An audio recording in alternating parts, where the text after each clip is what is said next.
Hey, what is going on, crypto people? It's been a minute. It's been a minute. I had to head out of town to take care of a little emergency. Spent a few days out there with the fam. We got that all fixed, though. It's all situated. Man, it's a lot of crazy things going on in the space right now. A lot of crazy things. I didn't even know where to really begin to what to cover. Is it the crypto project? I don't know. Is it XRP Fi? Is it Congress finally going at the Federal Reserve? I don't know, but I wanted to talk all things, some things, Flare Networks for sure. XRP Fi is about to be lit, as the young kids say. And I definitely wanted to cover that as well. We're going to go over some posts on X from Caitlin Long, from Hugo, from Senator Rand, as well. David Schwartz, latest interview. The XRPL looking into Rust code implementation. That's heavy in the streets. But as always, for XRP holders, Flare Networks, that layer one EVM blockchain is further along and providing value to us XRP holders. Flare community devs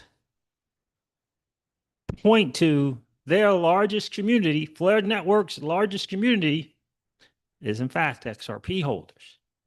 Important to understand that as well. Again, happy Saturday to each and every one of you. Did you guys get a chance to buy the dip?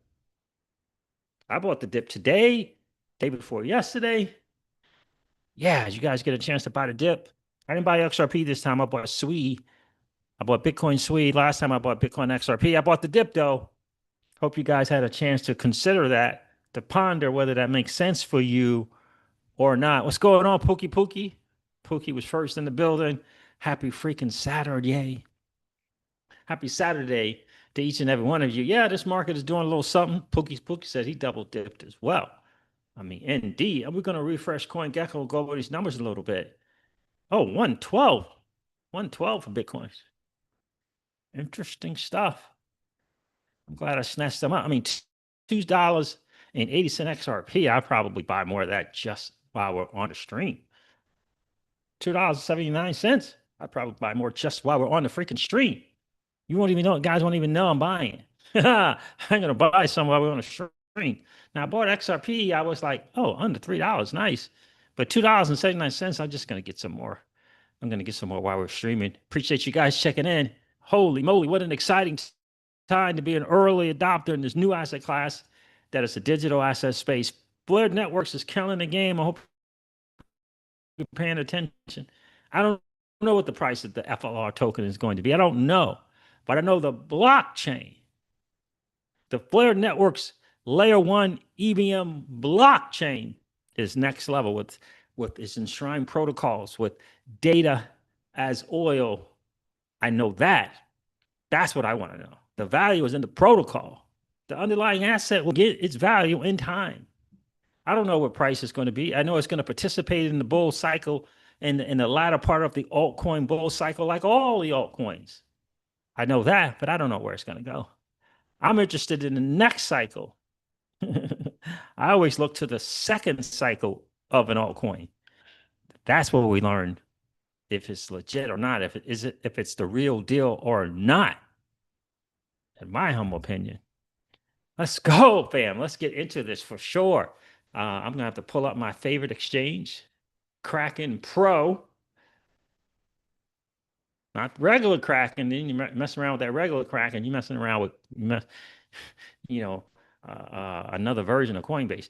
But the Kraken Pro, well, that's quite a different thing. Appreciate you guys checking in. Do me a favor, hit the like button, hit that like button on the way, and that'd be really, really awesome. You know how we do? We always like to have just as many likes as we have viewers in the stream.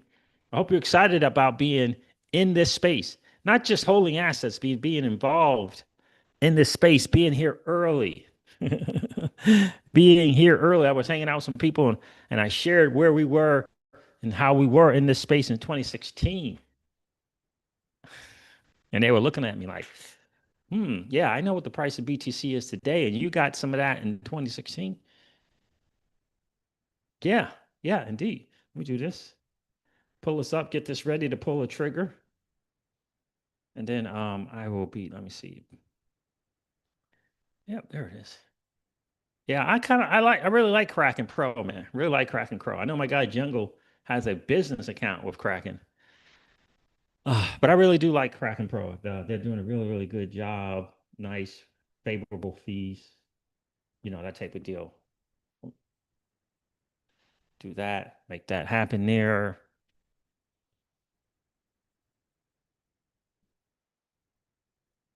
Yeah. They got just about the same on and off speed in terms of, getting your dirty, nasty fiat into crypto and your crypto back into your account if you need to do that, just about the same speed as Coinbase, but the fees are significantly cheaper. Significantly cheaper. I moved, how much Bitcoin did I move the other day? I think it was like 3 grand or something. I don't know, whatever it was. It was crazy. It was crazy. I think it was 3 grand. And he charged me like $60 or something. Coinbase did. It's like, what? What? What's going on? All right. So it's all pulled up. We'll do it on the stream. Appreciate you guys checking in. Flair will be out winning tickets, says Pookie Pookie. I hear you, my friend. I hear you. Hugo, I'm going to share this little post from Hugo. I think it's important. We started off with this post to understand what's going on. Do we really understand what's going on? Hopefully, more XRP holders are coming around to the real deal, not stuff that's coming, the real deal. The real deal for us is XRP holders. Miss Crypto T took all the creamer. She's talking about she didn't take all the creamer. She took all the creamer, family. She took all of the creamer. All right. So, where are we at? Let's get Hugo's post up here. Remind us of what's coming. I'm gonna try to get rid of these as much as I can because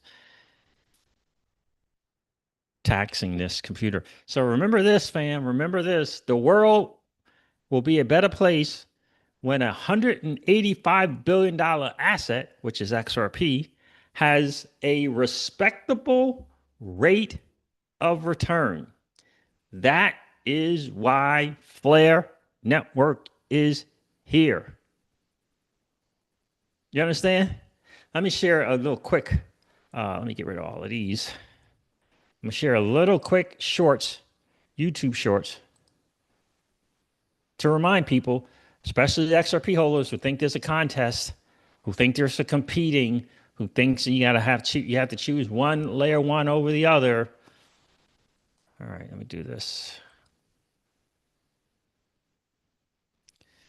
Let me share something here real quick with you guys.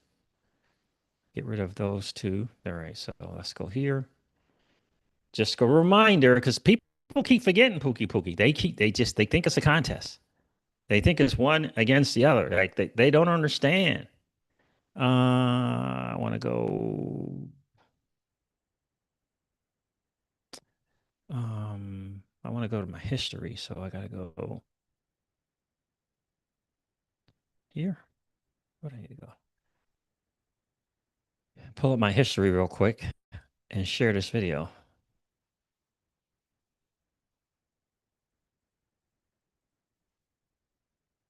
It's important. This is a Flare dev.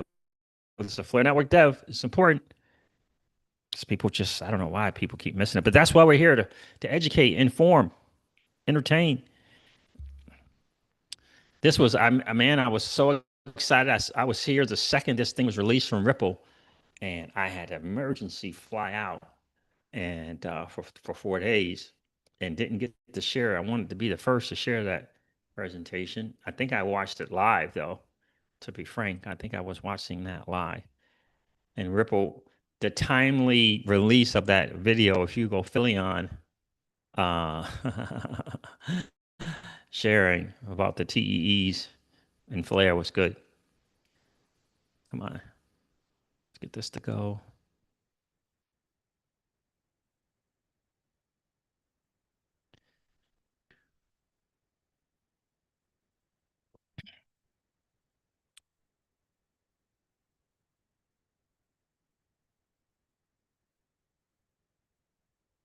Here it is. Take a listen.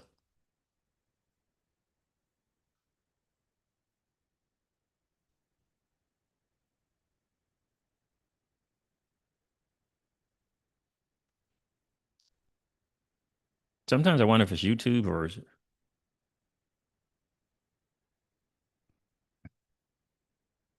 Take a listen. This was the recap that I highly recommended. I know my guy Pookie listened to this, what, at least 2 times or 3 times the June recap? Pookie? Yeah, I think we're definitely full force ahead with XRP right now, and I think it's our major focus. Hold on. I got to share the sound, don't I? Or else you guys are not going to hear it. Share sound. Share.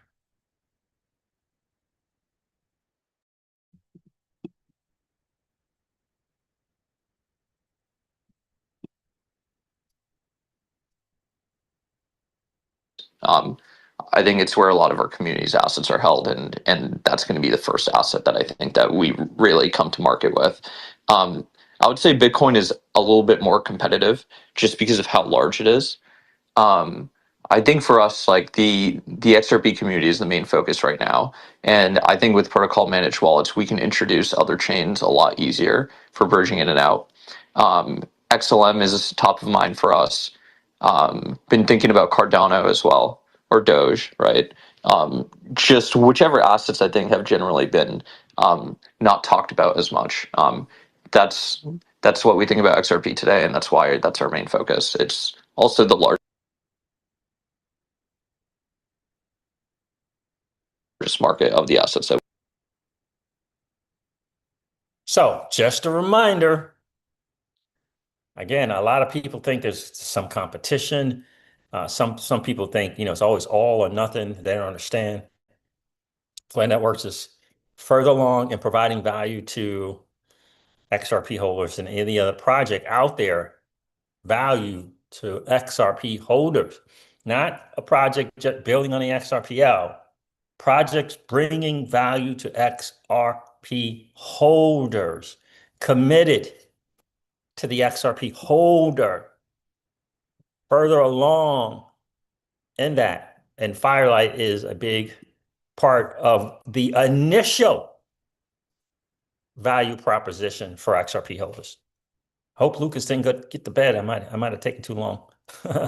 Right? So guys, do me a favor, hit that like button on the way in. And that's just a friendly reminder of what Flare Networks is doing for XRP holders. We're big XRP holders, big FLR holders, obviously Bitcoin, and just started restacking Ethereum, but Solana and Sui as well. But yeah, I'm excited about the potential for a price of the FLR token, the asset, the underlying asset of this game-changing next level layer 1 that is Flare Network. Sure. But I'm more excited about the protocol. I'm more excited about TEEs and the program, protocol managed wallets, F assets, and other things that this layer 1 is bringing to the forefront, changing the game for DeFi for both retail and institutions. So I hope you guys are as excited about that as am I. Let's see here. Let me get rid of a couple of these tabs. I think I just shared the Hugo one. Yep, shared that. Let's get rid of that one. And let me cover this recent, a lot of people on this recent thing with David Schwarz talking about they're looking into Rust code implementation on the XRPL. Let me cover that. I think we had is it Mayuka commented on it? The XRPL Commons guy commented on it as well. The XRP Commons guy commented on it as well. So Crypto Eddie put this post out. Decisions are being made today if restarting the XRP ledger from scratch. Ripple CTO David Schwarz discusses using Rust is definitely talked about. Proposals from an outside company are currently being considered for a possible modular revamp of pieces of the XRPL. Crypto Eddie adds, Rust is a general purpose multi-paradigm programming language. And here's a link to the full video here, but this is just 3 minutes, but it's important to just kind of take note. I know Mayuka and is out there putting out the flames, right? They're not talking about changing the XRPL and moving to some other different thing. They're not talking that. All right, let's take a listen to David Schwarz here. The transaction engine having multiple. You mentioned that if you had to restart from scratch, you would do it in Rust. So why not re-implement it in Rust today? There's people who there's definitely talk about doing that, and there's also been talk about modularizing the transaction engine so that the transaction engine could execute in a VM, and then you could implement because the transaction engine having multiple implementations of the transaction engine would be very challenging. So you can imagine a situation where the transaction engine is sort of compartmentalized and runs in a VM, and then maybe like the code around it that does the overlay and the database and the client queries could then be written in any language. It could be modular. We would like to have the code be more modular. It's kind of annoying that you have a monolith that has the consensus engine, the transaction engine, and client queries like all monolithically. That would be great. The big challenge is the certain bits of the transaction engine, particularly the payment engine, are not well enough specified that you could have. So another possibility is like, let's specify how that payment engine actually works. And if we wind up with a situation where we can't specify it, let's fix it. So one example of where you might be unable to specify the payment engine is we use something like floating point, imprecise math, and some of the numbers. And the net result of that is if you do like A plus B minus C, you can get a different result from A minus C plus B because of the precision. And there may be cases where like we have to sum up a bunch of stuff and we just do it and subtract and add the things, and we just do it in a random order, just the code does in the order it happens to do it. And so if you try to specify it to produce the exact same result in another language, you need to execute those operations in exactly the same order. And if we picked an order that the code just happens to use that is illogical, it would be like you could actually specify, yeah, actually you have to do like Z minus Q plus T minus R plus, right? Like that would be annoying. We would probably want to respecify and have an amendment where at one time we switch over to a more organized, clear, coherent version of that code. And that would be a plus that would be a win all around. But even if we can't do that, we could isolate the pieces of code that have those annoying quirks, like the payment engine, and maybe modularize them into a VM or something so that you could at least have different implementations or other languages for pieces like the overlay.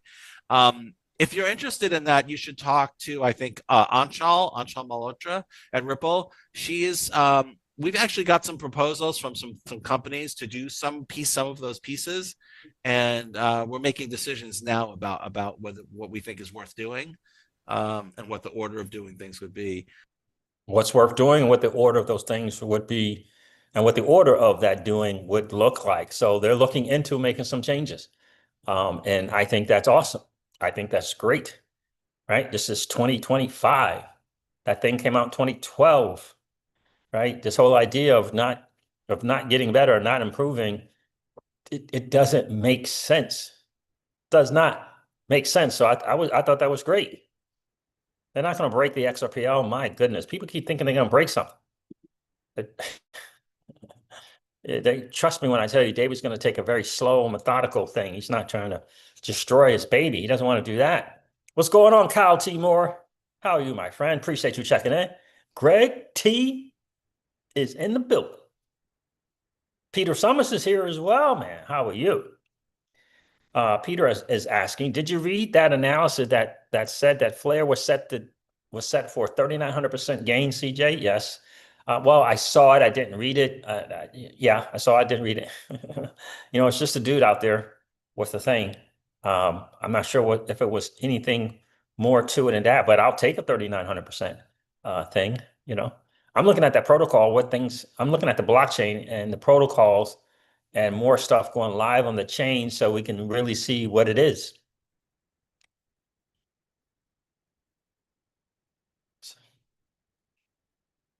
What's going on, Dean? How are you, bro? Life is good. Life is really, really good. So that's what I'm kind of looking at. Now, look, just some news on the front that, they're looking into some Rust stuff. Remember the small nature of the WASM for smart contracts is coming as well, a little teeny tiny bit. They understand. You gotta make some tweaks without damaging their clear focus, and their clear focus is becoming having that XRPL be a significant player in the new financial system. That's the end goal for Ripple, Ripple X Dev. That's the big plan, right? But what about all the other projects on the XRPL? What are their plans? We don't know. Hope it'll be something of value, for sure. And so, I'm not sure when we're going to get to see some taste of institutional DeFi actually on the XRPL. I mean, I don't know does that include the real estate stuff and the land stuff? I don't know. I don't know about that. So we'll see what that's going to look like. But they are building this chain. Ripple X team, they're building that chain to be a significant player in this new financial system. So, and we'll just have to see what it looks like when it plays out. But thank God we don't have to wait as XRP holders to gain value and bring utility to the asset that we love and hold, which is XRP, thanks to Flare Networks. Let me share interesting thing in talking about the XRPL from Dune Analytics. Let me share that. Let's see here. Don't need any video, so let's do this. Let me share this post. I thought this was a little interesting. Very interesting. All right, so here, I share.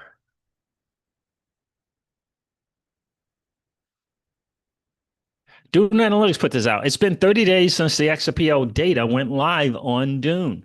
30 days since it's been live on Dune. Very, very popular analytics website. And the chain keeps proving why it's one of the most resilient in crypto. Here's a quick update on what's changed in just a month. So remember this year, they put some out July 1st. Now we're talking August 1st, right? Transactions. 70 million new transaction, 70 million, now 3.83 billion transactions total. 13.5 million transactions last week alone. These are transactions. 1.8 average daily transactions, which is still among the highest of any chain. Remember, the XRPL is the second, besides Bitcoin forks, it's the second, it was the second blockchain in the digital asset space behind Bitcoin. It was ahead of Ethereum and Litecoin, okay? 1.8 million average daily transactions is still among the highest of any chain. Accounts, now this is interesting. The XRPL has now surpassed 7 million total accounts. 1 million new users joined in 2025 alone. And when you say a user of the XRPL, if someone buys XRP, new person in the space, retail loves XRP, that's a user. They're considering that a user. I don't consider that a user, but they're considering a user. 1.1 million new users. I would say that's new wallets and not users. 3,000 plus new accounts created daily on average. Daily signups regularly exceed 20,000. That's really, really good. A 13-year-old chain still onboarding at startup speed is massive. It's really, really massive. We got to get more projects on the XRPL, giving these new people coming here something to do, something of value to do with that XRP, so that people aren't just hanging around waiting for Wind Moon. Because the numbers are going to change. They'll go down in opposite direction. If we don't have, right, we bring them in, we want to keep them in. The way we keep them in is giving them useful things to do. If we're just bringing them in for the Wind Moon of a cycle, what is that going to do, right? 4, XRPL's native DEX and AMM layers kept growing fast in the past 30 days. DEX volume grew from 384 million to 465 million XRP, plus 21% gain. The automated market maker volume rose from 350 million to 408 million XRP. That's a plus 17% growth in 30 days. Daily decentralized exchange traders, 2,363 average, slightly up from 2,300. The DEX, people using the DEX. Daily XRP pairs, 497, up from 400. This dashboard by somebody here tracks cross-chain transfers for the XRP ledger and the XRPL EVM sidechain powered by Axelar. In its first month, 12,000 total transfers moved $165 million across chains. 104 million to the XRPL EVM, 25 million to the XRPL.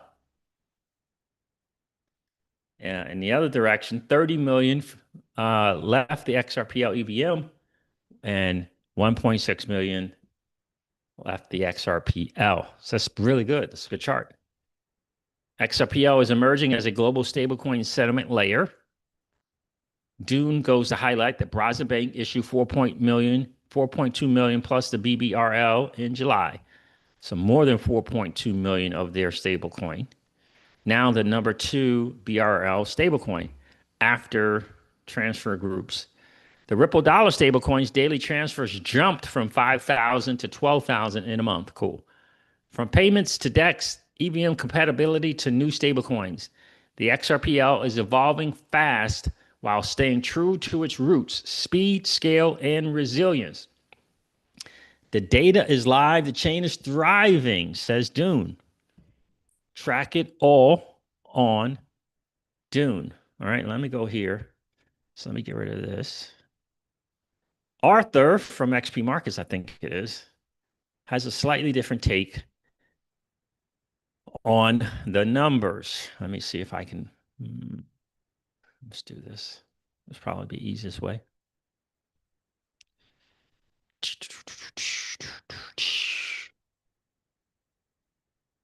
Right here. Thanks for sharing my stream, Pookie. You always do that, bro. I appreciate that. I really do. Dr. Arthur here is CEO and co-founder of XP Markets. He likes to give great stats, keeping people, giving them a heads up on what's kind of the real. As an owner of the XRPL decentralized app, all I can say is there is not enough people using the ledger. Yes, we have people using the ledger, but not enough people to have a flourishing ecosystem and ensure we have pro devs, pro builders, rather than hobby devs. Yikes. I said facts. We can't start from where we hoped to be. We must start from where we currently are and being honest with ourselves about that. Being honest with ourselves about it. It's important. Know where we are. We can't try to move from where we hope to be. How can you do that? We have to move from where we currently are. Move from those statistics over Dune Analytics. You notice there were no projects. There was no talk about projects on there. A new project, a new this, a new lending and borrowing, a new perpetuals, a new whatever, right? You notice there was none of that in the Dune Analytics, right? You understand? It's important for us to know that kind of stuff. Let me see. I want to get to more Flare news, but first, and Firelight. First, I want to just kind of do some of our stuff here about old money not wanting us to win. Make sure that we understand what's really, really going on here. Why would Senator Loomis do a nearly 5-minute talk about the Federal Reserve and it's harming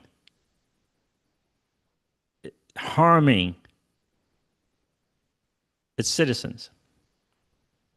We talk about this all the time. Old money doesn't want you to win. Lots of it starts with the Federal Reserve and the BIS. Please do your homework on the BIS. Read the Tower of Bezo.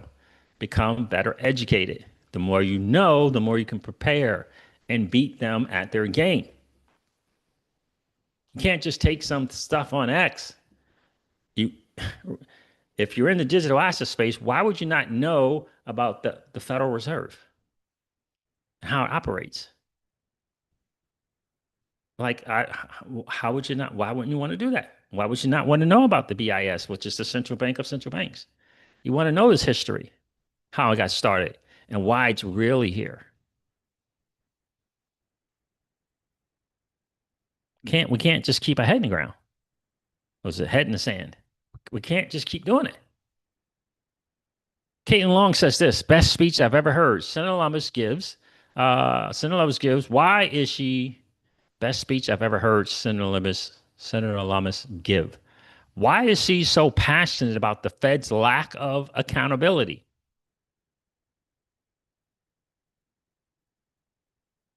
Why is she so passionate about the Federal Reserve's lack of accountability? Who gave them the right to be private,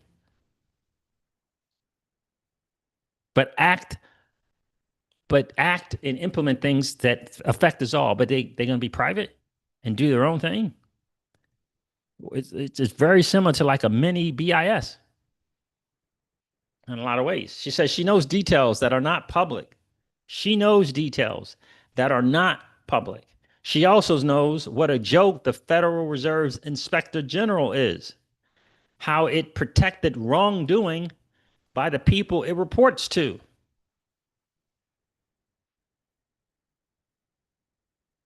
Like, we can take the truth, right? We can take the truth, move forward, and plan accordingly. We don't have to keep hiding from the reality. Federal Reserve is not federal, right? And there are no reserves. They're in business to make the top banks wealthier. That's why the Federal Reserve exists. Everything else is baloney. The Federal Reserve exists to make the top banks wealthy. The top banks own the Federal Reserve. It is not about you or I. They're not looking out for you or I. That's the truth. And neither is the BIS, the central bank of central banks. I think it's just important to know the truth. You can plan accordingly after that. The Fed has become so used to operating in the dark, says Senator Lummis, they forgot who they work for. This is why Operation Chokepoint 2.0 happened, and the Federal Reserve felt they could target the American people.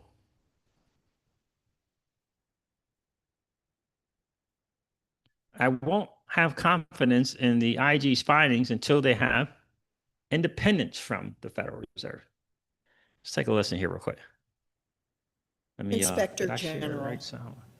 So I urge my colleagues on the other side of the aisle who are objecting to this, Madam President. Senator from Wyoming. I want to echo the remarks that were just made by my colleague from Ohio and add a couple things. Not only do we as a Senate have the opportunity to prevent a nominee from being confirmed into office by our own vote and our own scrutiny and our own vetting of nominees, but we have the opportunity in this case to turn an agency that was created for independence, that has now become independently disassociated with the very people it's designed to help govern, and help rein them in with a Senate-confirmed Inspector General. Now, we have proposed other ideas that have not been accepted yet, but that should be considered if my colleagues on the other side of the aisle won't accept this one. One of the reasons I like the senator from Florida's idea here is because it is such a strategic, narrow way to try to get some independent eyes at the Fed. Other ways that I had considered, and that we could still consider if this idea is unacceptable, is to make the Fed subject to FOIA. We could confirm all 12 of the region. Think about that. How does the Federal Reserve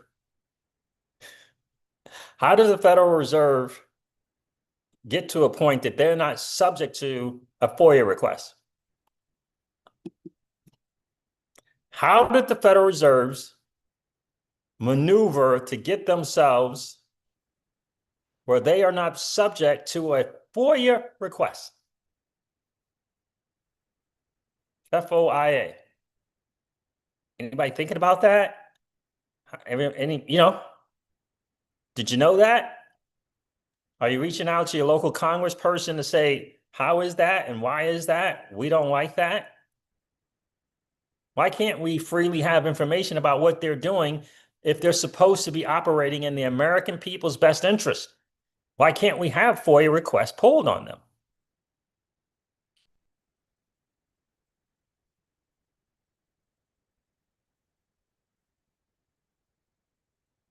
It's really something to think about.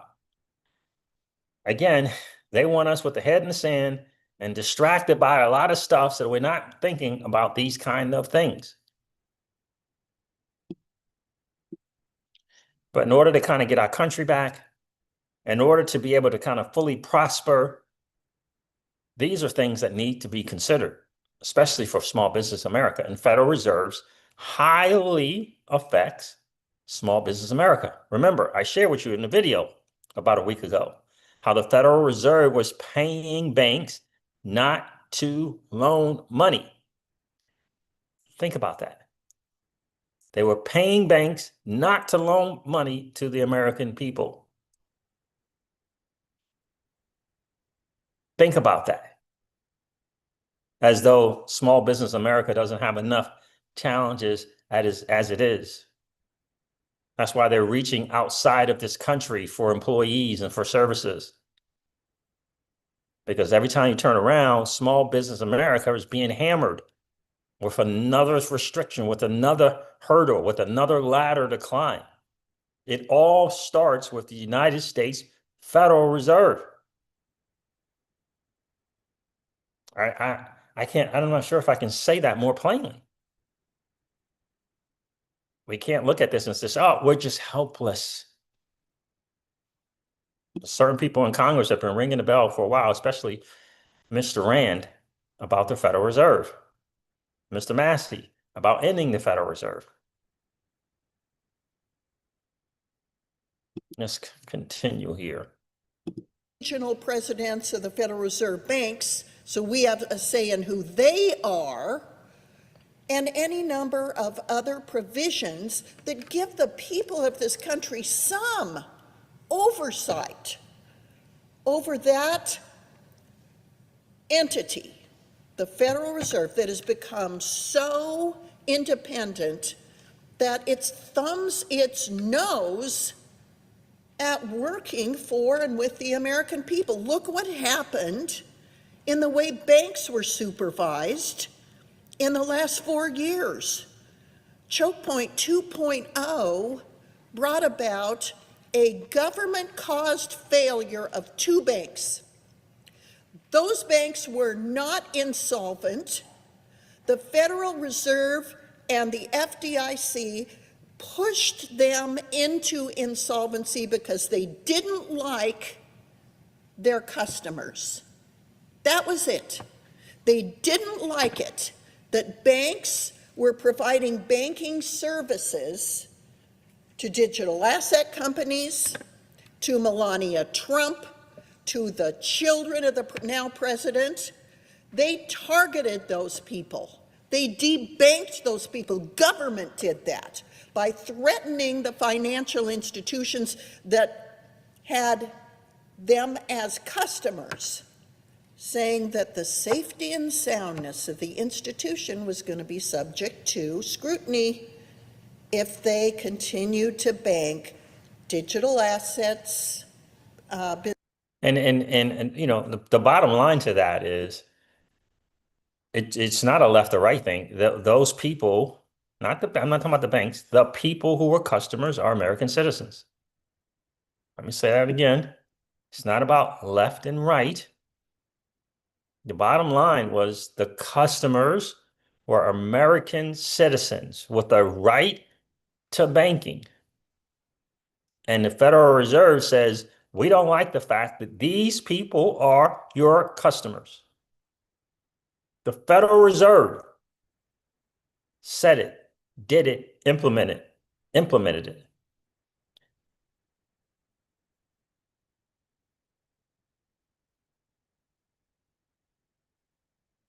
You understand? Those digital asset companies were American citizens trying to start a business.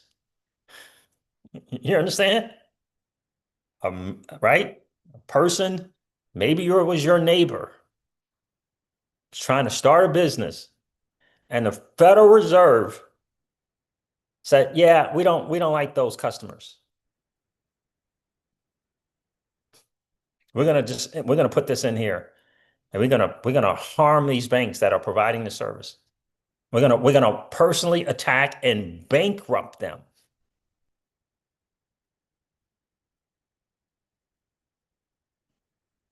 Do you understand? It's a big deal. It really, really is a very, very, very, very big deal that they thought that, yeah, we'll just do this. We ain't got nobody overseeing us. We'll do whatever we want to whoever we want to.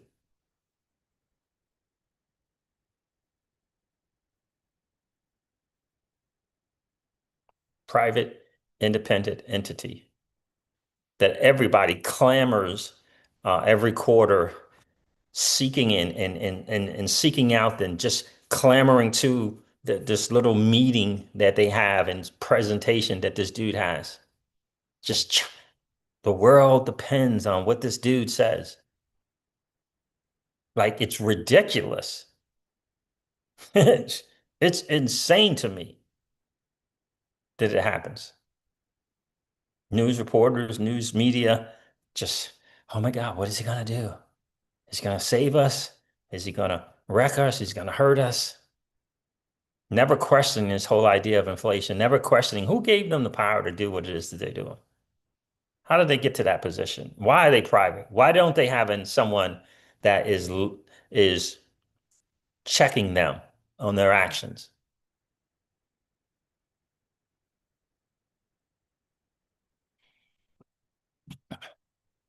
Something to consider for sure. What's going on, Rick Cisneros? How are you, my friend? Let me put the link to that if you guys want to hear the rest of that. Very, very powerful speech from Senator Lummis. Let me put that in the chat for you in case you missed it. What's going on, Rick Cisneros? Rick says, CJ, remember the majority of, let me put this microphone back on.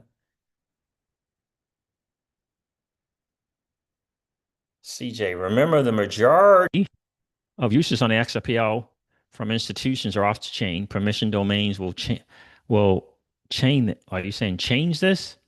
And as David said, the XRPL is by far the most used for moving value on chain, yet not seen. 100%. Institutions and numbers are awesome. Like let's say an institution can do $1 billion in revenue yearly. I would argue that 2 institutions doing 500 million yearly is better, right? And so numbers are awesome and that's great and all that stuff. People hopping on the chain is great and all of that stuff.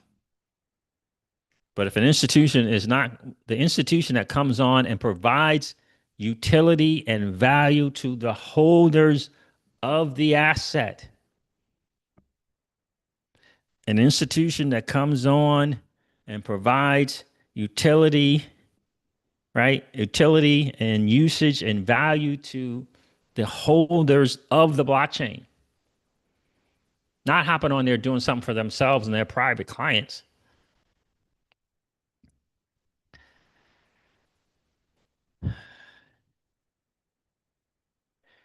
King Christopher says the Federal Reserve needs to come down and be rebuilt by the people. 100%.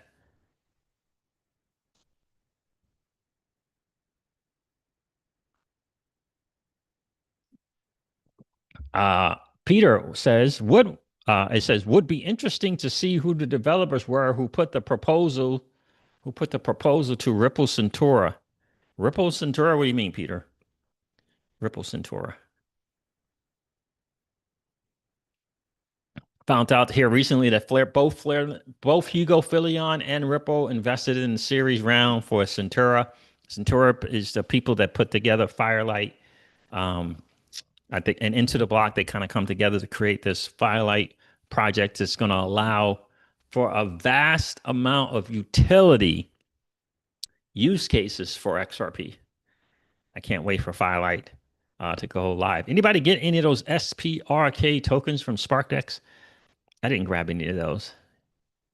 Let me share this real quick with you guys. Here's that Series A. The company Ripple and Hugo put their money on Flare Networks. The company Ripple and Hugo put their money on Flare Networks, XRP DeFi, with a $25 million round in Centaura, the builders behind Firelight. That was big news when that came out, for sure. Firelight is going to be bigger than what people think. For all the Ripple Moon boys who dislike Flare on the wrong side of history, it's alarming to see that people just don't quite understand what Flare Networks is doing for XRP holders. It's alarming, to say the least. Guys, do me a favor and hit that like button. That'd be really, really cool. We always like to have just as many likes as we got viewers in the stream. And if you didn't get a chance to hit the like button on the way in, do me a favor. Just collapse the chat real quick. Go smash that like button, then come back and hang out with the Crypto Siege and family. Speaking of Flare Networks and value to XRP holders, Firelight reminds us that Ripple released a video featuring Hugo at XRPL Apex explaining how Firelight will enable XRP to secure protocols across ecosystems, distribute fees to stakers, and allow institutions to pursue advanced financial strategies. How many people watched this video? It's really, really good. This video with Hugo was really good. Now, I watched the presentation. He did that presentation live. I watched that. It was a little small room there, but it was really, really good. I hope you guys had a chance to watch that video. It was really, really, really good. You know what? Let me see something, because I think I changed it up. I had it here.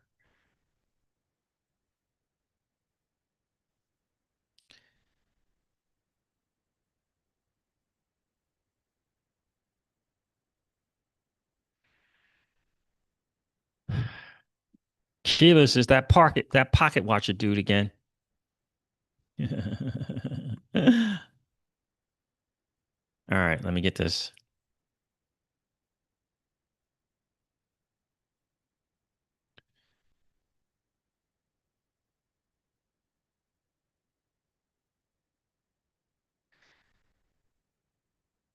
And then I'm going to cover this link to deal with this video with John Deaton.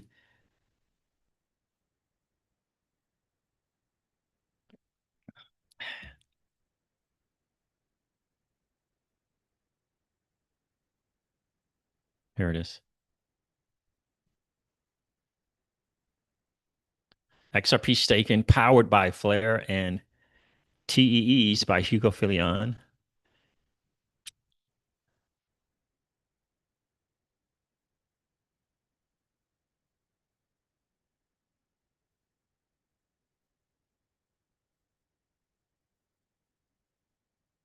And if you want to know how staking comes from and where the yield and all that happens and how it works, check out my post. Go to my feed and you'll see it there. Firelight put out a really great post about it. How does the staking work? Where does the yield come from? All that stuff. If you really want to know, it's out there. If you really want to know. Or if you just want another reason for not participating in XRP Fi, then you'll find one. You'll make up a reason. But if you really want to know, it's out there.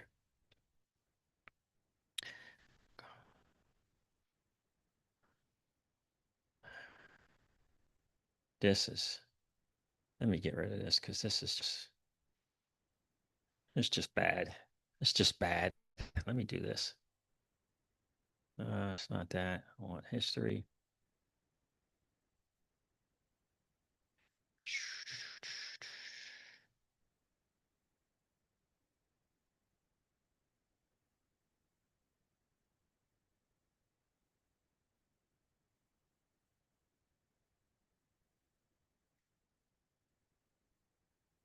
X is better. YouTube is just, I don't know. It's just bad, family. It's just bad. Well, Pookie looks like I was right about the future state of Link 2 and his Link 2 holders in this Chapter 11 bankruptcy.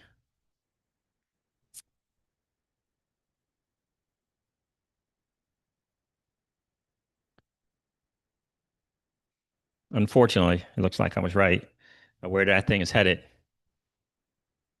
It's going to most likely be ugly unless John Deaton can pull off a miracle and get the judge to agree to a quote unquote constructive trust. It's a long shot, but it's better than no shot.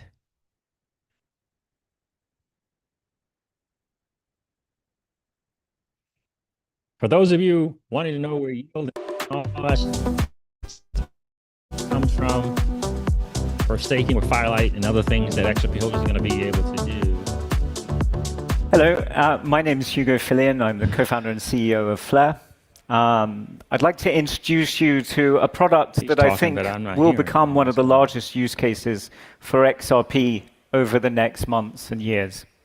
And that is the ability to stake your XRP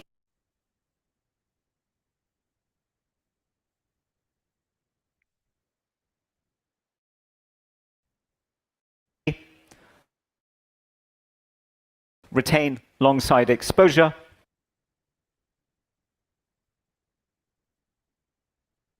and earn a yield. And the protocol is called Firelight, and it's powered by Flare. Firelight is a staking platform built on Flare by the highly experienced DeFi professionals at an entity called Centaura. We will go through what it enables in more detail in a moment, but the key thing to understand is it allows you to use your XRP to secure services, which we call, creatively enough, Secured Service Networks, SSNs. These services can be built on Flare, on XRPL, on Ethereum, on Sui, or wherever. So it's broadly chain agnostic. As with all staking models, the quid pro quo for providing security in the form of your XRP is receiving some share of the protocol emissions or revenue. And hence, by staking your XRP, you can obtain a yield. There's three key points here to set the context. Flare is purpose-built. Flare as a network is purpose-built from the ground up to be able to robustly acquire data from external systems. This is critical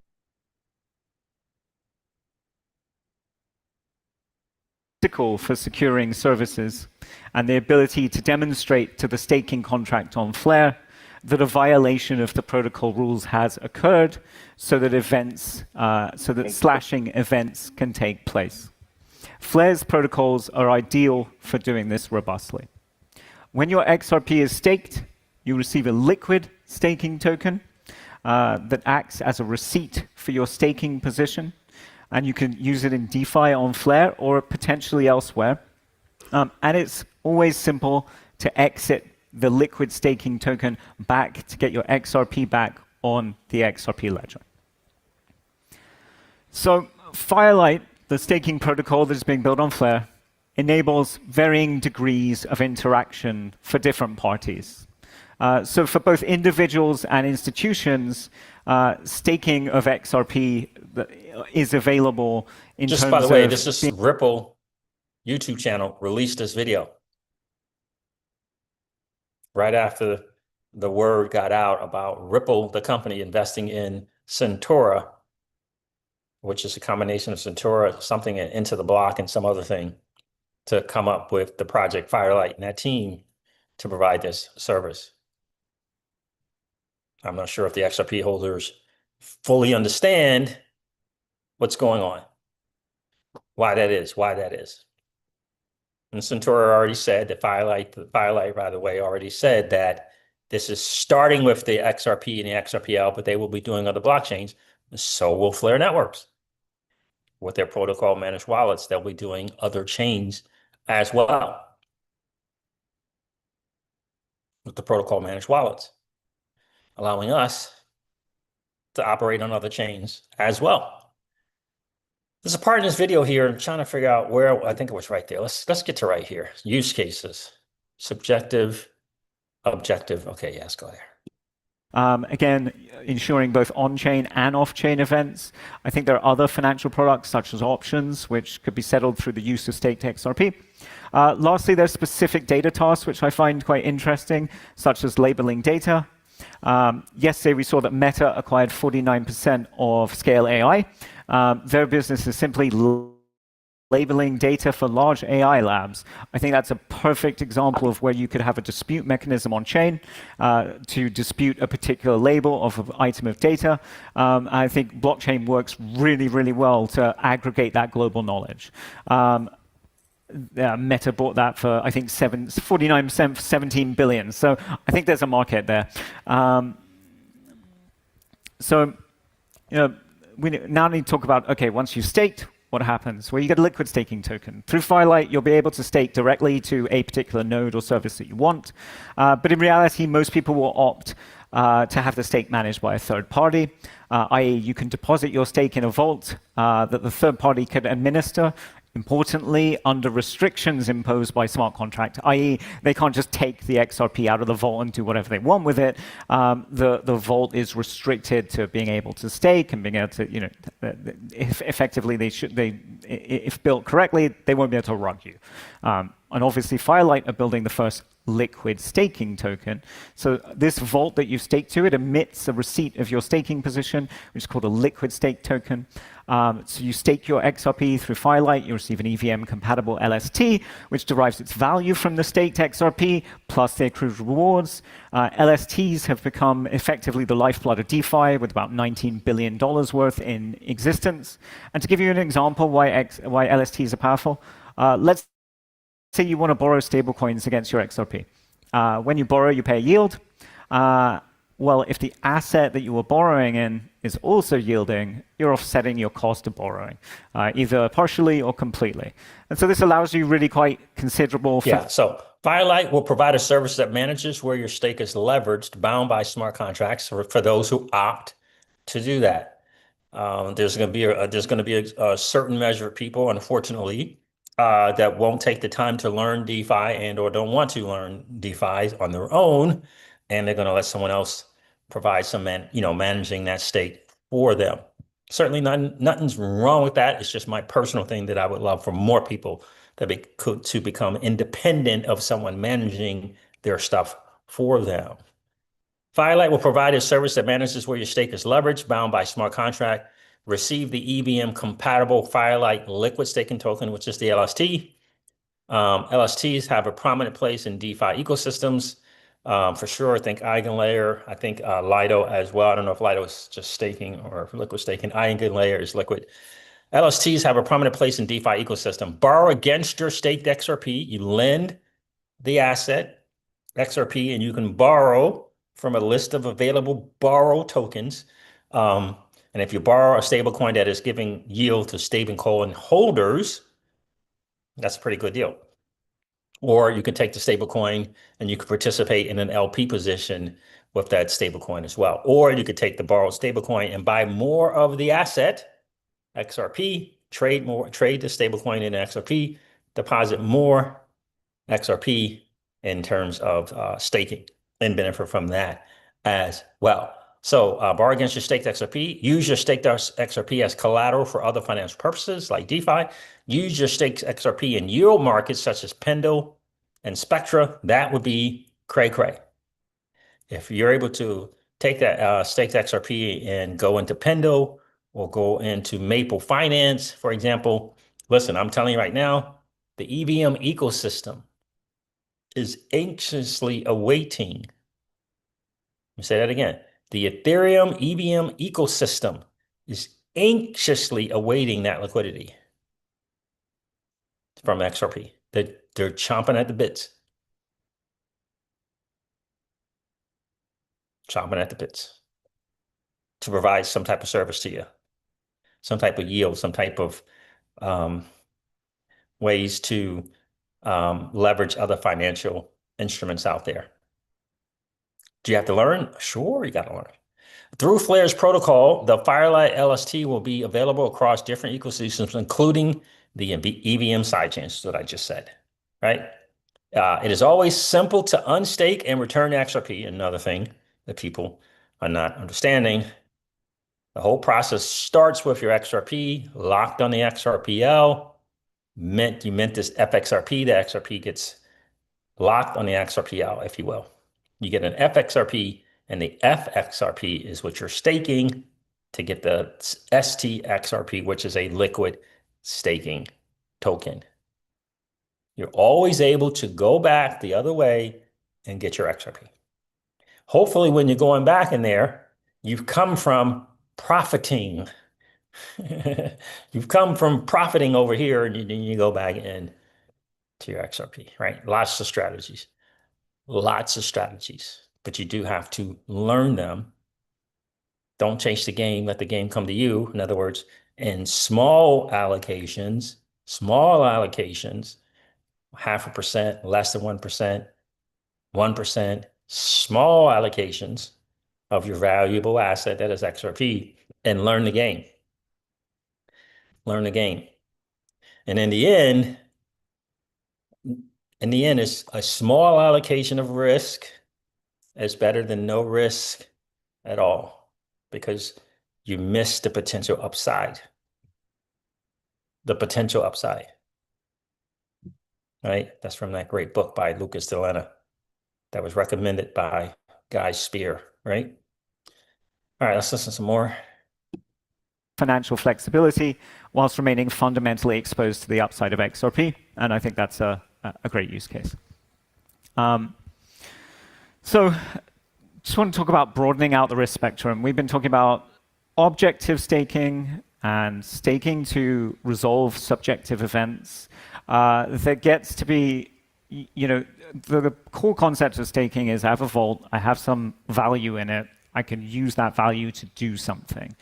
And the Firelight infrastructure, together with Flare's core data protocols, allow for potential use cases that can extend essentially the concept of staking out across the risk spectrum.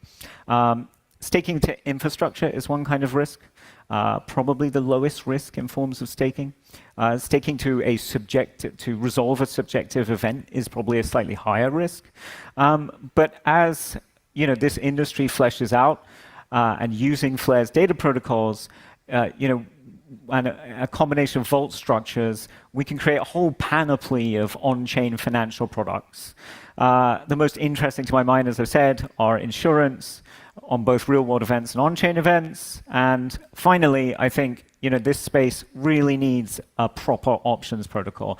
And I think having a vault for collateral against an options protocol is probably the best way to actually create an on-chain options market, which heretofore has more or less eluded the entire industry. Yeah, options are tricky, but it's a big market, and it's a sophisticated trader thing for sure. I've done options in the past. It is, you really have to learn the lingo of the language and how those things work. But it's a big market. It's a massive market. Institutional traders love it for sure. I'm really curious to see what the insurance is going to look like.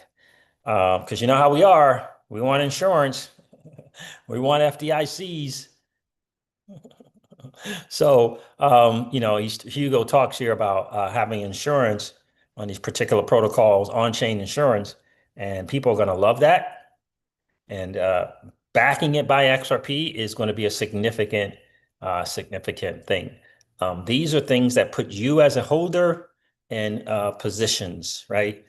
Being a lender as opposed to a borrower, providing this collateral for insurance, right?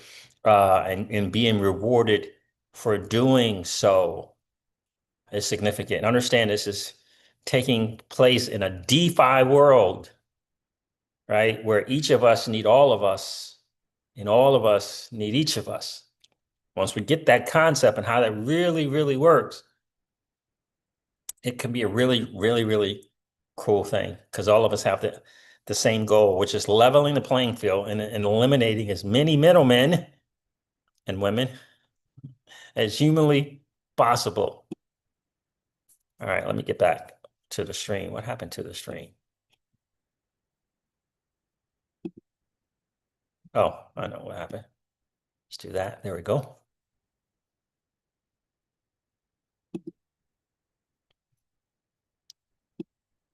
Hope that makes sense to you guys. Excuse me. Firelight's going to be a big deal, and it's just the start. It's just the first project. Kinetic is awesome. SparkDex is awesome. Love them both for sure. Gnosis Global is out there. Blaze Swamp is out there as well. Flare Networks, the layer one EVM blockchain, layer one EVM blockchain is changing the game, growing its ecosystem, and institutional interest is cray right now, as the young folks like to say. It's really, really crazy in the streets right now with Flare Networks. What's Rick says, Aquarius answering. What's going on, man? Kung Tech Fu is in the building. What up? What up, my friend? How are you? Iman. Hey, Iman. We all need to come together. Yes, sir. That's exactly right, my friend. Why was Pump Fund issuing a coin? Signaling was trouble, but yeah, SparkDex CoinSpark is good. I'm a bit hesitant. Yeah, I'm not sure what Pump Fund was doing. Pump.Fund was issuing the SPRK token? I don't know, because SparkDex had their own launch pad, and then they had a trust pad or trust something. Also, hey, CJ, says Aquarius answering. I've been considering slowly rotating some of my delegations reward into SPRK, but I'm waiting to see if there will be a seller first. The chart looks way overextended on the next screen. Yeah, I'm personally Aquarius answering. I'm just waiting for that stuff over there to settle down some. Then I'm gonna get some SPRK tokens for sure. Appreciate you checking in, Aquarius answering. Peter asked, what will be an acceptable percentage yield? I think it's going to be underwhelming, 2 or 3%. Yeah, I don't know. I don't know, but underwhelming in comparison to what, Peter? As compared to what? But I'm not sure what it's going. I'm not sure what that is going to be. It's going to be. I just know it's better than traditional financial products for the most part. All right, Peter, have a great weekend, bro. Appreciate you checking in. Rick says, CJ, what we need to do is become our own bank. Indeed. We need to provide liquidity pools around the world. Indeed. So people can borrow and lend from. So we make the yield, not the Federal Reserve private credit. That's exactly right, bro. It's 100%. That's why that's exactly what I mean, Rick, by each of us need all of us, and all of us need each of us. We don't need that system that's rigged against us. We don't need that system. That's the bottom line. We don't need it. We got our own thing. So let me go over this link to thing real quick, because it's kind of little, it's not kind of, it's very unfortunate. So let me share this here real quick. Zach Rector did a little interview with John Deaton here. Privilege of welcoming some of my friends, Brad Kimes. Hold on. I'm gonna share this, but I'm gonna go to the kind of the most important part, which is what I said. And I said, cool, they keep talking about no one's gonna lose money. People are gonna at least get the money they invested in and all of that jazz. But ultimately, if things are done incorrectly, that is not going to be the case. And John Deaton has shared that it wasn't done correctly. The safeguard that they thought they had wasn't done correctly. So it don't matter that they set up some LLC, they didn't do it right. In other words, stuff was commingled, stuff was not segregated. That's a problem. But I'll let John share with you.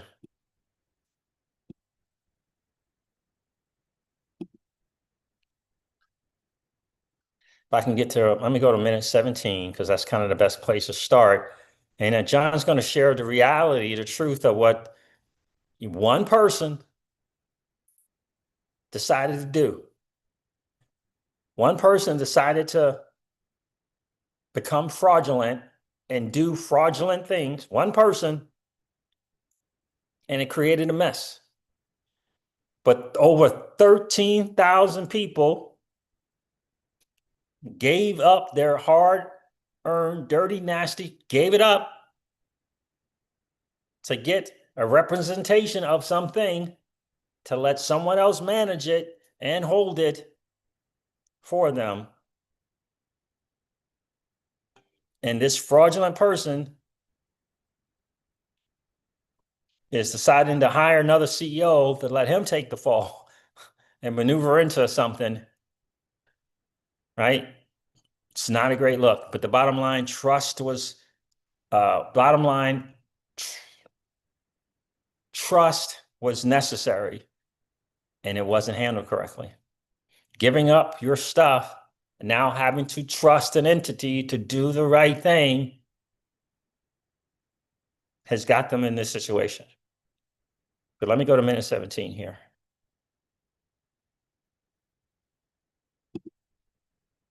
The CEO, and it's not stayed by the automatic stay of a bankruptcy filing. In Texas, it's not as clear that you can do that. So that's why they wanted to be in Delaware. But the judge is going to deny it. I'll come back on your show and eat my words. Okay, eat my crow. The last time I predicted, I said XRP would be not a security by the judge, but Ripple would get tagged. And I'm as confident that the judge is going to deny the venue transfer. But it doesn't matter, Zach, because even if it does get transferred, yeah, things will get delayed because of being Delaware now. But federal bankruptcy law is federal bankruptcy law. It's federal, right? It's not state. It's the same law, basically. And so that'll happen. But I filed a motion in case we were going to be arguing the fifth. That's a constructive trust theory. And what I'm saying is that the bankruptcy court, the debtor linked to, that's the debtor. So if I say debtor, I'm talking linked to, has asked permission for the judge to approve a $60 million DIP loan. DIP is debtor in possession. Linked to doesn't have collateral. The same thing that from what I can recall, it's the same move that Celsius Network and its lawyers and attorneys did or tried to do as well. What they're using as collateral is our shares. So there it is, right there. Linked to the debtor, applied for, is trying to get a DIP loan, but they don't have assets to provide the collateral to get the loan. Let me say that again. They're trying to get a loan and they don't have assets to get the loan. What they're trying to use are the assets of the customers as the collateral. So what they are saying is, Linked to is saying, under Chapter 11 bankruptcy rules, they expect that the customer's assets, the people who put 5,000 and 10,000 and 20,000, 100,000, as high as $7 to $8 million of their own money to purchase assets, Link 2 is moving forward with, yeah, those are not your assets.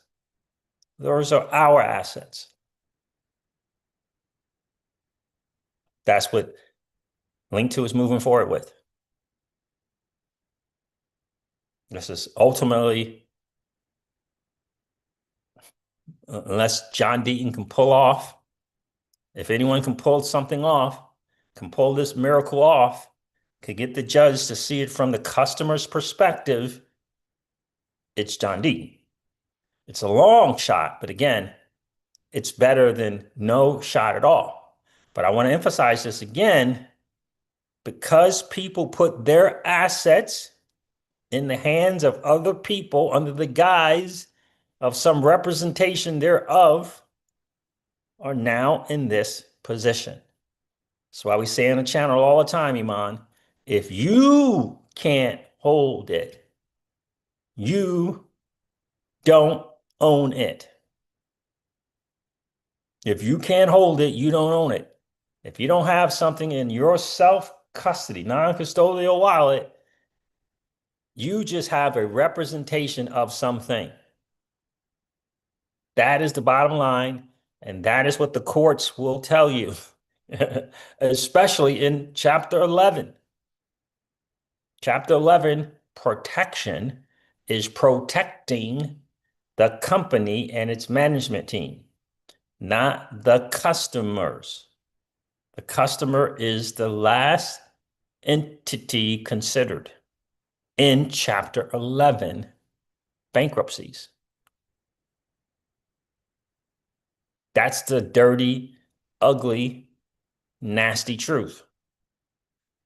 Most likely, this is going to proceed on to 3 or 4 or 5 entities fighting amongst themselves for assets and with different interests, thinking that their interest is the most important interest, and they're going to fight amongst themselves.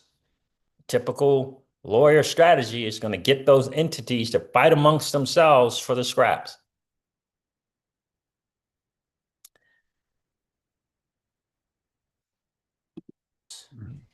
Because they're saying because Bill Saris and other management didn't transfer the Ripple shares, the Circle shares, the SpaceX shares into the proper LLCs, segregated accounts. They didn't do all that. They didn't do it. They didn't do it.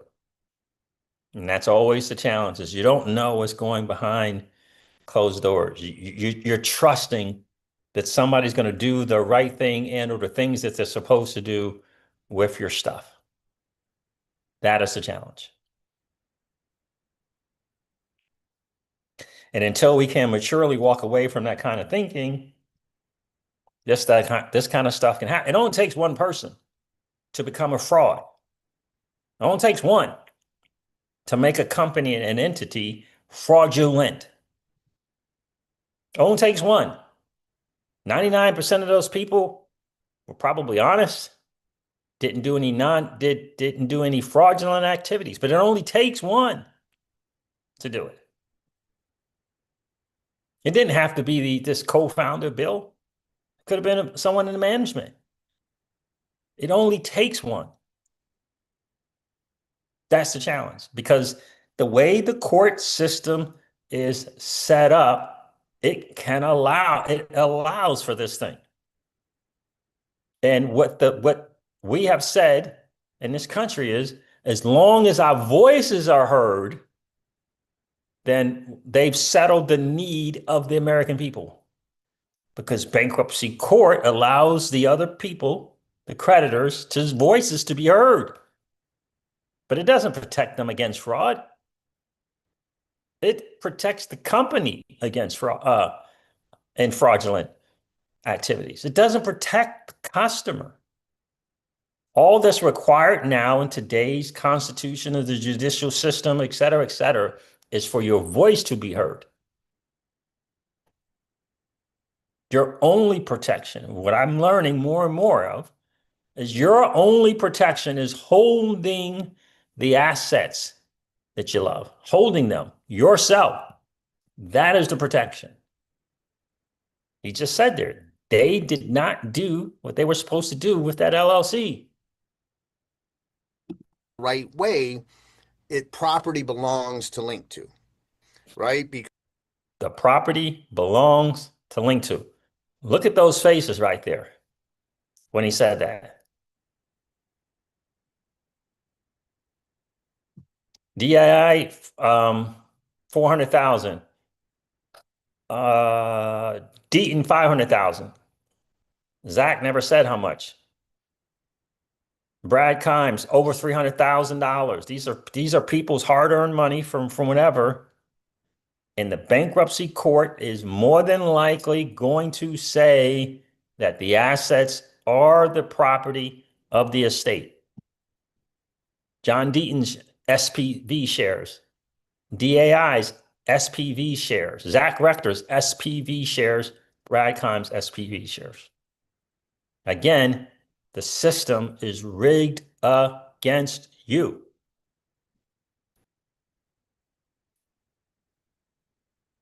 Rigged against you. Digital asset space came here for a reason. What do you think leveling the playing field is all about? But if we don't adhere to these principles, if you don't hold it, you don't own it. If we don't continue to get hoodwinked and bamboozled by people who say that they're going to protect your stuff for you and creating a business model around it,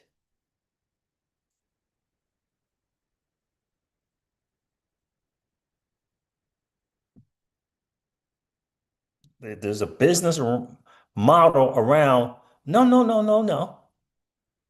Give us your stuff, we'll custody it, and we'll protect it for you.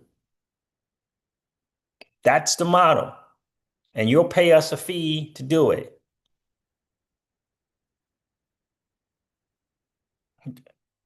That's the model. That's what family offices do. That's what management groups do.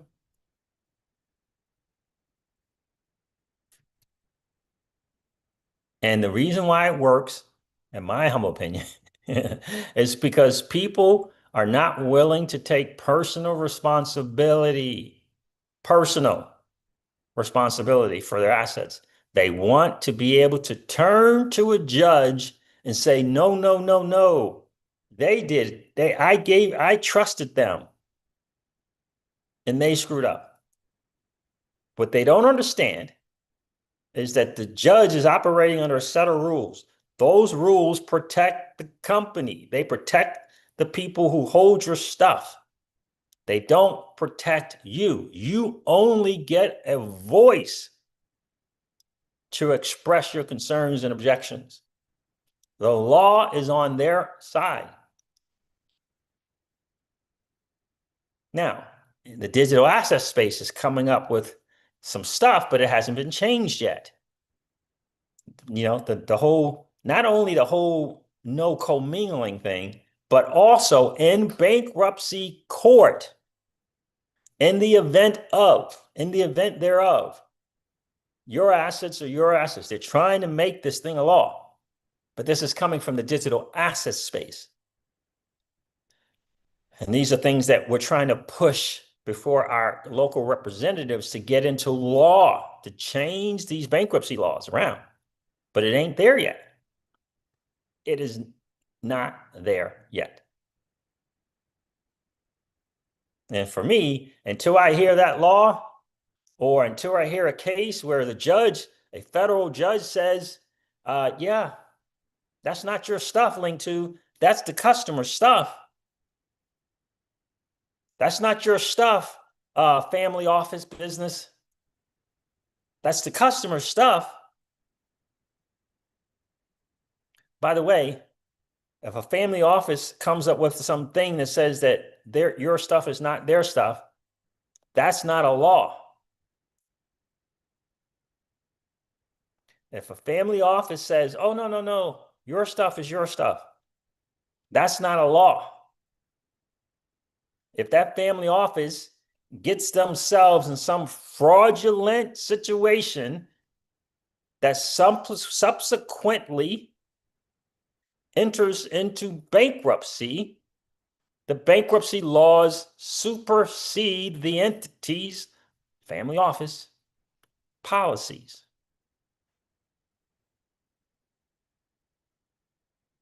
Just look it up. Look it up. Go to ChatGPT. The federal bankruptcy laws supersede the entity's policies.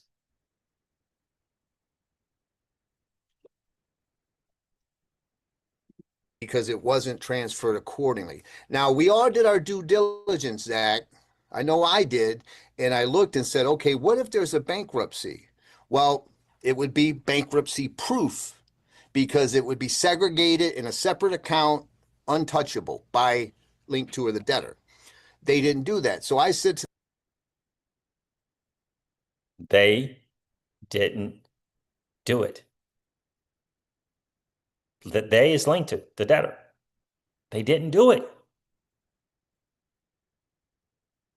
This is just a harsh reality. But if once you know and learn the truth, the harsh reality, you can then act and plan and act accordingly. I just keep it simple. If you don't hold it, you don't own it. There's a guys in their hoodwink going around about insurance and custody protection and how difficult it is for you to hold your own stuff. It's a hoodwink. It's a bamboozle. It's a sleight of hand trick.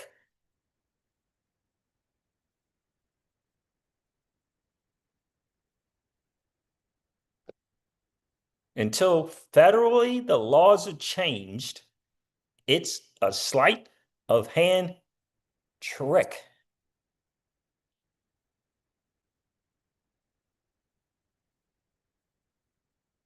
Because like my mentor said, everything is great until it ain't. So two things that they were supposed to do it linked to, and they didn't do it. They didn't put that thing and put the customers under bankruptcy protection. The company has it, not the customers.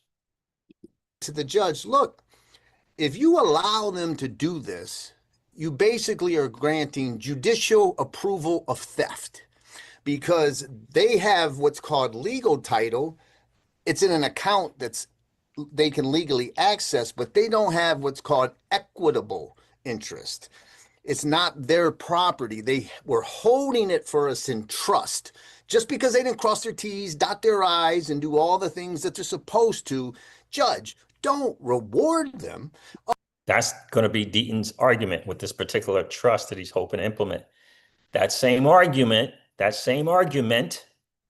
was presented in the BlockFi case, in the Nexus, whatever it's called case, and especially in the Celsius case. It didn't win. That argument did not win. Why? Because the federal judge can only go by the law. And they're not going to be willing to set a new precedent. That's the problem. The law has to be changed. These judges are not going to put their reputation in harm's way to try to set a precedent. That's been my experience in going through those. What was the other one that started with a V or a Z? I forget. It was like Nexo and like Celsius and BlockFi. I forget the other one. Right? That's the hard reality. Now, I'm not going to play any more of this other stuff because then you have to listen to DAI and Brad, but I'm going to share, like at the end here, let me see, hopefully I can find it. The reality of the situation. That to be made very clear. Everybody on this show, right? Everybody involved in this link to situation. Other stuff, but I've argued with Bitcoin community and other communities and saying there is no crypto community like the XRP community, and so we'll get through it. It's just another.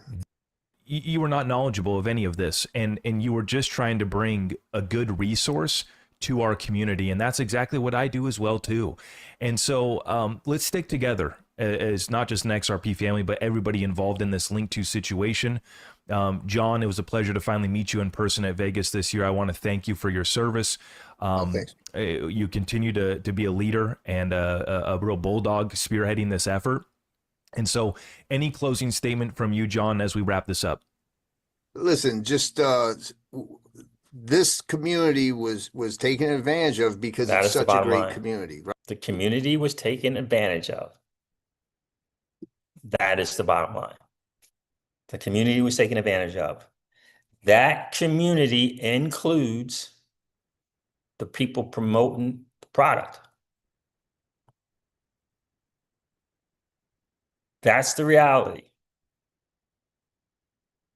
Doesn't matter how you feel, in my opinion, about Brad Kimes and DAI.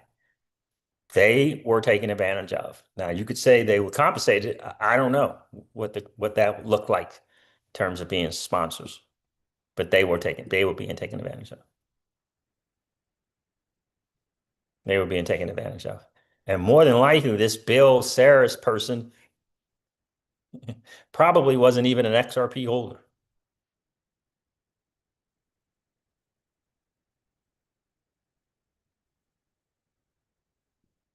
Yep. Probably was an XRP holder. The concept and idea, awesome. The concept, pretty awesome. Giving private equity to certain people, probably pretty awesome. Right around Ripple. It was a good idea, but it just takes one person to go rogue and it's over. And if that person started out with malintentions, which it looks like that's what this was, started out with ill intentions, if that's a word, or malintentions, if that's the case, that's where we are. So hopefully John can pull a miracle here and get this judge to act in a different way. But if there's any person that can do that, it will be John Deaton in getting this federal judge to set a precedent, if you will, around Chapter 11 federal bankruptcy laws. If there's anyone that can do it, it is definitely John. So I'm definitely praying for those there in that situation. I've gone through it. I've been through it. I know what it ultimately looks like. It's not great. There is no worse feeling than for a federal judge to say that your stuff that you worked for and you use your money, your dirty, nasty fiat or your crypto to acquire is not yours. It's not yours. That's one of the hardest feelings that you will ever experience. Because like John Deaton said, it is literally theft. And the Chapter 11 bankruptcy laws allows for that theft. The judges don't make the laws.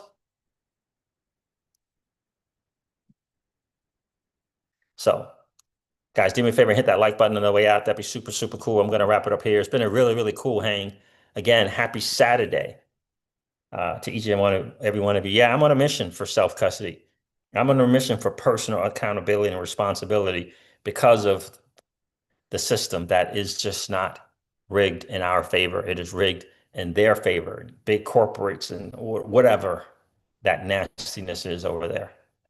It's not set up for you and I to play in a level playing field. It is rigged against us. Guys, do me a favor. If you didn't hit that like button on the way in, please do so on the way out. That'd be really, really cool. And if you happen to be in that 55% or so people that are hanging out, listening to and watching the Crypto Scenes, do me a favor. If you've been enjoying those hangouts, please consider subscribing to the channel. And don't forget to ring that notification bell, baby, since you know whenever we go live or whenever we upload a video. I'm going to end this one like I do all my videos and remind you guys of this. Old money doesn't want you to win. But that's okay, though, because you and I, we're already winning.